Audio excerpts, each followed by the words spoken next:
from school like any other day, to walk into my house to see the back door wide open, bills on the floor, a ladder and a crumpled screen on the ground in my backyard. As an 8-year-old girl, not knowing what is happening, the only thing I can feel in my body is confusion and fear. I know something is wrong. And as I look around, my mom says with a faint voice, "Someone broke in and they might still be in the house." I rush outside with my family, and we wait all day at my neighbor's as the police go through my home carelessly, as if none of it mattered. I felt like I was starring in a horror movie. To know that a stranger can crawl through your second-story window in broad daylight leaves a tremble in my chest that I can never shake.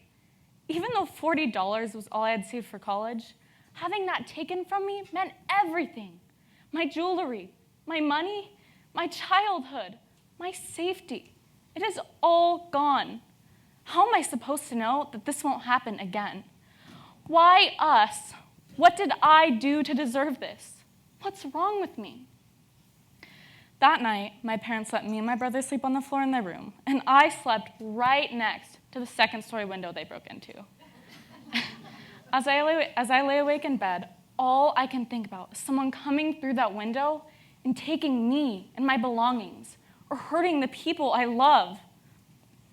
A few days pass, and it's time for me to try and sleep in my own room. As I crawl into bed, I feel the fear starting to well up inside me. I look at the window above me, and all I am thinking is that someone is going to crawl in. It is silent in my room, and my imagination starts to wander.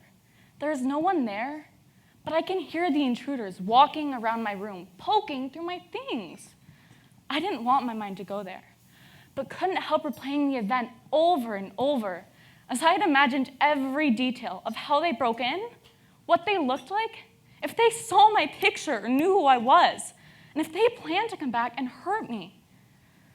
Who knew that one night would haunt me for years to come? I tried everything to help me sleep at night. My lavender-scented salt lamp, my parents sleeping with me. But these things were just a crutch. They were not a cure. 3 years later, I'm now 11 years old. My brother is 14, and we got an invitation to sleep over at my cousin's. We always had fun with my cousins. I wasn't worried about sleeping arrangements because I knew I'd be sleeping with my brother in the guest bedroom. As we're all sitting around playing Mario Kart, my cousin Alex asked my brother, "Hey, Diego, you want to sleep in my room?" In half a second, my brother said, "Sure." Way to have my back. It's not like you're my big brother or anything. My stomach instantly started to turn. I was too ashamed to tell them that I was afraid to sleep alone. I felt like I wanted to die, but my embarrassment was bigger than my fear, so I said nothing. I am not sure how, but I survived the night. When I got home, I felt proud that I slept alone, but I still could not sleep in my own room. How could my embarrassment and shame overpower my fear of sleeping alone for the last 3 years? Maybe this was the answer I was looking for. If I could sleep alone at my cousin's house, there was no reason I couldn't sleep alone in my own room. I decided to have my parents sleep in their room, and I slept in mine. It might have been slightly terrifying, but I did it. I went from a frightened 8-year-old girl who was scared to sleep alone to a strong 11-year-old girl who could face anything. Events in my life are like looking through a camera lens. I see snapshots of experiences that bring back memories filled with happiness, sadness, and fear. As I reflect on these moments in time, there are still shots burned in my memory that will forever shape who I was, who I am, and who I will become in the future.